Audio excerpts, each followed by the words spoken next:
Oh, hey, didn't see you down there. Hey, are you a tall taiko player?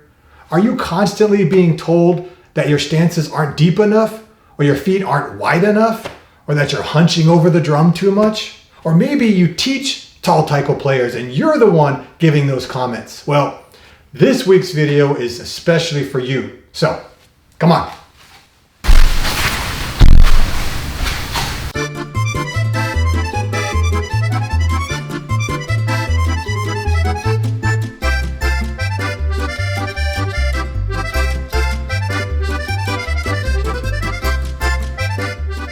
I don't know what the cutoff is, but at 6'3", I feel like I qualify as a tall taiko player. And I have a theory that almost every tall taiko player is taught by much shorter instructors. This isn't necessarily a bad thing. Short can teach tall, tall can teach short. But for taiko especially, some things do get lost in translation. Other things don't feel the same, and a lot of things definitely don't look the same. One example is if you have a shorter player next to a taller player and they're doing the exact same motion, the taller player is going to look slower. That's just how perception works. Another example that I have is a long time ago, I was learning footwork. Actually, the whole group was learning footwork for a song. I was able to do it just as well as anyone else, but on my frame, it looked ridiculous. And when the choreographer noticed how ridiculous it looked, they worked with me to develop something that fit my frame a little better. And then they had the next tallest members of the group do it with me so I wouldn't be alone. But again, these are considerations that shorter instructors tend not to take into account. Whether you're a tall player or an instructor of tall players, this week's video has 3 pieces of advice that I hope are extremely useful. The first piece of advice I'm going to give is the easiest thing to implement, and in some ways, the most transformative, at least it was for me. Use Better Bachi. When I first started playing taiko with San Jose Taiko, everybody in my audition group got the same pair of bachi, about 16 inches long. No one thought that this might be an issue, having somebody who is 6'3" and somebody around 4'11" using the same length bachi. I didn't think about it, none of the instructors thought about it, but it would prove an issue. About 7 or 8 years into my taiko career, I came across these. And you might recognize these bachi from when I do bachi tricks. These bachi are about 18 inches long, and they've got a really nice coating, some kind of lacquer. I'm not sure exactly what. I don't know where I got them. I don't know who makes them, and I wish I did because I would buy 20 more pairs of these. These bachi are perfect for me, and they transform the way I play taiko. Even though the difference was only about 2 inches, it felt like I could stand so far back from the drum and extend and just be my full length, instead of feeling like I was really close and cramped to compensate for having short bachi on a long frame. Those 2 inches also added a little bit of extra weight. The weight was easy to get used to, but now I had so much more force and power being generated regardless of how I played. So in fact, I was able to use less energy in my strikes and get the same sound that I used to get with the shorter bachi. And last but not least is how the longer bachi look and feel so much better when I'm holding a pose or making a shape. So if I have something here, or if I have a line here, it just feels and looks like an extension of my intention, of my body. But when I look at old pictures and videos of the shorter bachi, it looks like I'm just kind of holding a stump of wood. And this is subjective, but the feeling was transformative in using a longer bachi that better reflected who I was and the shape I inhabited. Remember how I started this segment. I said use better bachi, not necessarily longer bachi. Maybe shorter is better, maybe denser, maybe lighter, maybe thicker, maybe thinner. You don't know until you experiment. Don't be like me. It took me almost 8 years to find bachi that felt and fit right. There's no reason why you should wait years to have bachi that work better for you. The second piece of advice is easy to do, but difficult to do consistently. And this is be bigger. Being bigger is two parts. One is mental, one is physical. Let's do the mental aspect first. Tall people, Taiko aside, are often painfully aware of how much space we take up in the world. A perfect example is when I go on an airplane, my knees are digging into the seat in front of me, my elbows and my knees and my feet are intruding into other people's space. If I go to a show or a movie, I know the people behind me are adjusting to see over my head. And even if I don't explicitly say it, I'm often apologetic for my height and I try to condense and bring myself in. And I know I'm not the only tall person like this.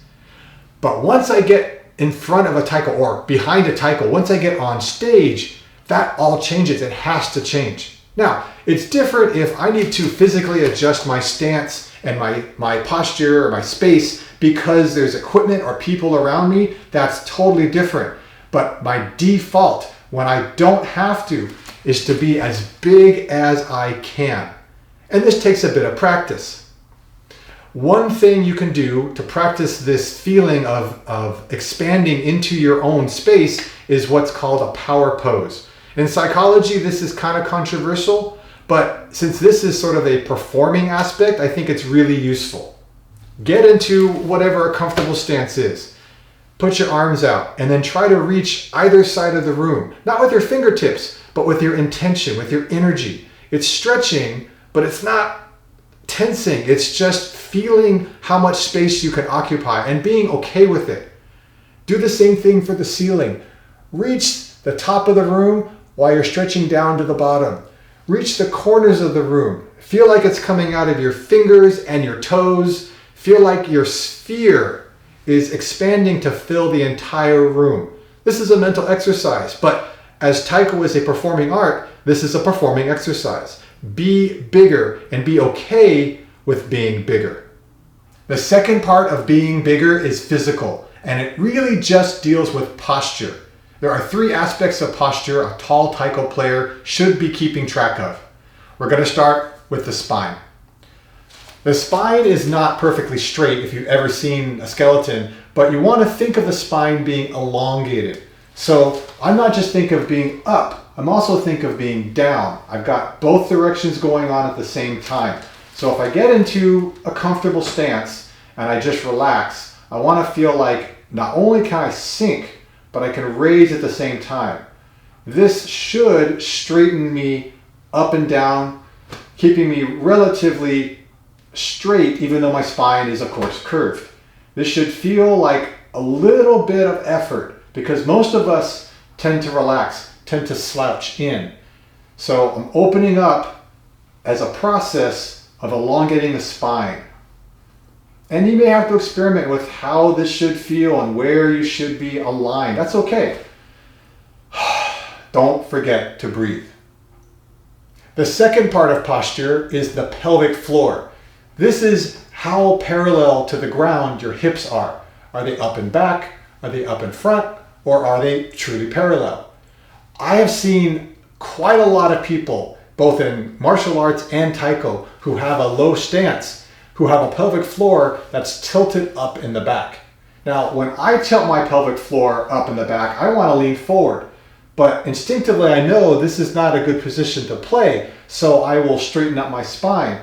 But the pelvic floor stays tilted up in the back, and I see this a lot. So instead of having a nice straight spine with a nice parallel pelvic floor, I've got this shape. And this little wedge in the middle is a disconnect between my upper body and lower body. I can move the lower body, I can move the upper body, but because the pelvic floor is tilted upwards, I'm really not connecting the two. This would be like playing Odaiko and only using the arms, not using the shoulders or the back muscles. You can do it, but it's really inconvenient and it's going to get tiring sooner. So how do you determine what your pelvic floor is doing and how do you make it parallel to the floor? We'll do some contrast drills. Start with your spine elongated. That's the most important part. You can put your hands on your hips if it helps. Feel relaxed. Then try to tilt the rear of your hips up. And as they tilt up, try to keep your spine upright. You're going to want to tilt forward. That's okay. At this position, just note what muscles are tense. For me, it's the lower back and the inner thighs. It's very uncomfortable. So I'm going to go ahead and relax. Now I'm going to go the other way. The front is going to tilt up. And when I do this, I can feel inner thighs are tight again, quads a little bit, and my glutes are really, really working. It's still not comfortable. And I'm going to relax. I'm going to shake that out. I'm going to repeat up and back, relax. Up and front, relax. Up and back, and go on. I'm not doing a consistent motion. It's not a dance. It's not smooth. I want to get from one extreme and identify the muscles to relax. The other extreme, identify the muscles and relax, because I want to know both extremes and where and what is being used. Eventually, I should know what relaxed feels like. If you are someone who has a high pelvic floor in one direction or the other, and you find that you can't go one way, that's because you're at one extreme already. So you really want to work on getting to a neutral position. But it's not about going as far as you can the other way either. Neutral is between two extremes, and this is really important to get to. So you have your elongated spine, and you have a nice parallel base. The third part of posture is essentially completing a capital I. You've got your column in the middle, you've got your parallel pelvic floor. Now you want a parallel on top, which is going to be your shoulders, upper shoulders. A lot of taiko players, I feel, are trying to reach the drum because it's so far down. Not literally, but it feels like it's so far down. And everything collapses in. They start to lean forward, they start to collapse the shoulders, they start to sink in the chest. Everything goes in towards the drum. You don't really need to collapse in. It's an illusion. Getting used to having the base and the column means now you can roll the shoulders out. You can let the chest come open and a little bit up perhaps. And this is something you can experiment with. Where does it feel good? You may have to use a little bit of effort to keep the shoulders rolled back, because again, our default as humans, not just tall humans, but humans, is to relax and slouch. You're not doing that. You're trying to have really good posture. So feel what this feels like and let it be there. But breathe. You can pretend you've got Taiko in front of you. You can let your arms relax, but just be comfortable with this position. Remember, you're trying to be bigger. It may not be what you're used to. So if it doesn't feel normal, you're probably on the right track. Once you have the physical and the mental part together, you will really fill and own your space. The third and final tip is the most difficult one because it takes a lot of time and a lot of effort. And this is building a better base. Tall taiko players, we have to face an uncomfortable truth. We are not meant for taiko. When you look at how taiko are set up, they're never going to be high enough to play them in a casual, comfortable stance. We have to accommodate the drums. This means working on strength and flexibility on everything that's from your navel down, which unfortunately is pretty much half your body. Your taiko group is probably like most in that before actual practice starts, you all stretch together. And this is great, but this is just a warm-up. This is essentially maintenance. Odds are you have to take time outside of practice, outside of class, and work on getting your base stronger. And I know everyone has lives, jobs, families, other hobbies, and taiko practice. But if you want your taiko to get better, especially as a taller person with some of the things that we have to face, you gotta put more time into it. There's no substitute. It's not that you're aiming to do the splits or to put a foot behind your head and do anything crazy. You're just trying to get a little more flexible and a little stronger. And maybe that practice will lead to bigger increases over time, which would be great, but a little bit of improvement to make your stance a little bit better goes a huge, huge way when you're a taller taiko player. As for what exercises to do, your body and your stance is going to be different than mine, so I don't want to say you should do X, Y, and Z.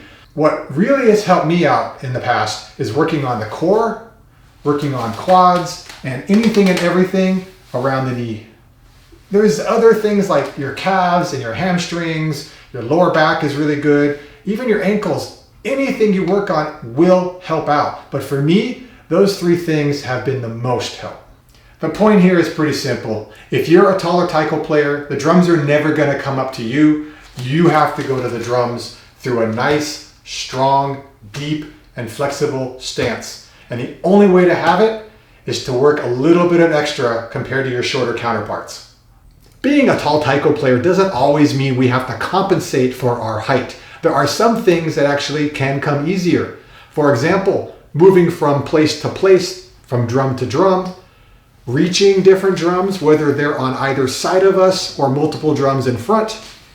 And when a tall taiko player owns their space, it can be really impressive when they have even simple movements. But to make those advantages really stand out, we have to work on the disadvantages. And that's what this video addresses.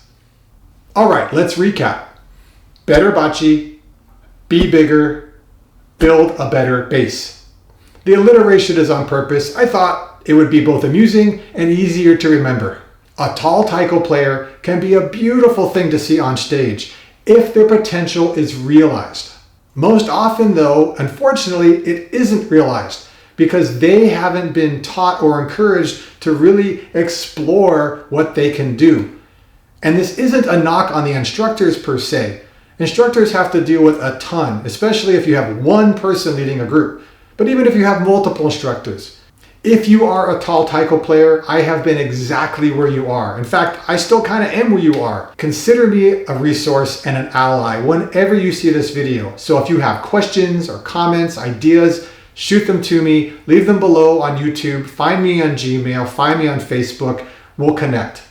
If you are an instructor of tall players or will be instructing them in the future, because you never know, I'm hoping that this video gives you some ideas and some insights, helps you consider the plight of the tall taiko player, as it were. Someday I would absolutely love to teach a workshop for tall taiko players at North American Taiko conferences. There have been a couple of conferences that I've been at where friends of mine who lead groups have literally said, "Hey Adam, come here. I have a tall player. Can you help them?" Sure, I can help you. But I get their frustration. They don't know what to do. They don't know how to address this problem. And having a workshop, I think, would be amazing to just let tall players feel their potential and then see it. I could do a lot one-on-one. I could do a lot of general stuff. If you're interested in a workshop like that, let me know. If there's enough interest, maybe I'll submit a proposal at the next NATC. If you like this video, let me know with a thumbs up. If you haven't subscribed, the button's just down there. Go ahead and hit that. And until next time, keep on practicing and be well.